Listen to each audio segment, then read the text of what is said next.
Fabio Wardley wants Agit Kabayel or Joseph Parker next. Ben Davison reveals the plans for Fabio Wardley after a 10th round comeback knockout that Fabio desperately needed when defeating Justice Huni. You know, this almost reminds me of something before I give you guys the counterpunch. It reminds me of Pernell Whitaker versus Dio Bailey's Hurtado, okay, from Cuba. Hurtado was giving Pernell fits. He had dropped him twice. He was awkward, but he was quick. He was beating Pernell to the punch. The elusiveness from Pernell Whitaker was not working on Dio Bailey's, right? And Dio Bailey's was just throwing shots at the wind. I believe it was the 11th round. Pernell Whitaker stopped Hurtado, even though I think the way he got caught, he hurt him, and the ref let him do his thing. The ref didn't even intervene. It was just like the savagery from Pernell Whitaker to get Dio Bailey's out, and he knocked him through the ropes damn near. He knocked him out cold.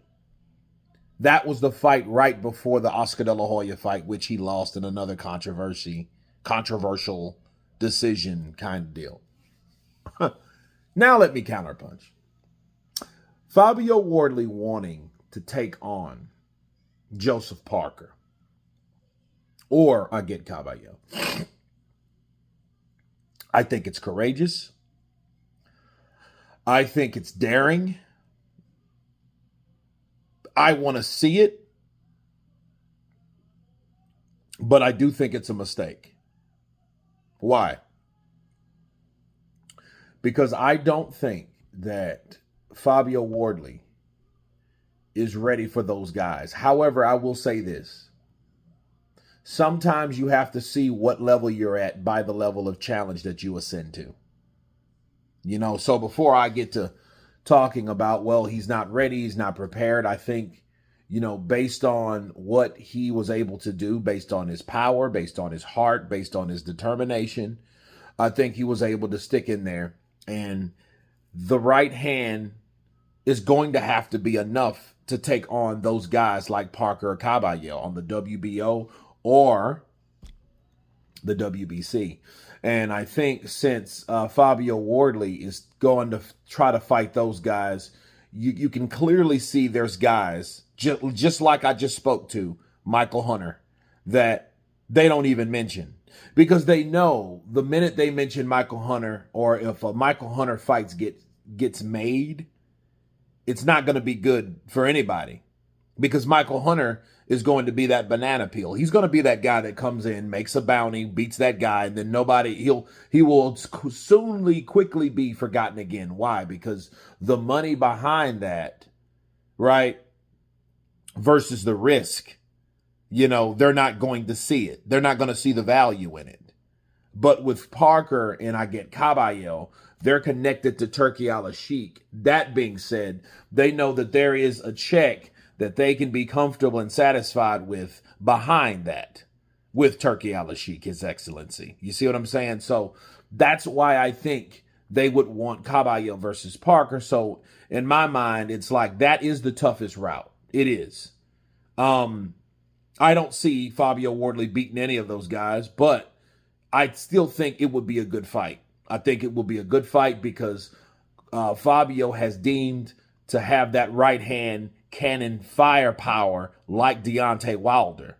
So if he has that, he has a chance, a puncher's chance. That's what you give Fabio. But everything else involved with Fabio, you know, now you can see why the war was available or necessary for someone like Frazier Clark, because Frazier Clark was able to touch Fabio Wardley, just like Justice Huni was, just like those guys will. Kabayel, I think he should, if he fights Kabayel, he's going to have to worry about a lot. And he's going to have to try to knock Kabayel out early, because if he tries anything else, oh boy, you know, because Kabayel is going to come for you and do what he does. And that's to terminate, exterminate, break you down. And it won't take 10 rounds to do that, unfortunately. So he's going to have to figure out, how do I land this right hand in the right place at the right time to take Kabayel out? Because if I don't, he's going to take me out. Joseph Parker, he's a little heavier, and I think, fighting guys like that is going to be one hell of a challenge. And to say the least, I hope they get what they want, because Ben is pushing this. But I hope Ben, decides, and I hope he sees this video, to make Fabio Wardley more defensively responsible, because now he's going to fight guys that's not inexperienced, that's not, Justice Hooney, that won't make the mistakes like that. But you guys tell me what you think of Fabio Wardley's next projected fights, Joseph Parker or Agit Kabayel. Of course, please subscribe. And you guys been Counterpunch. Peace!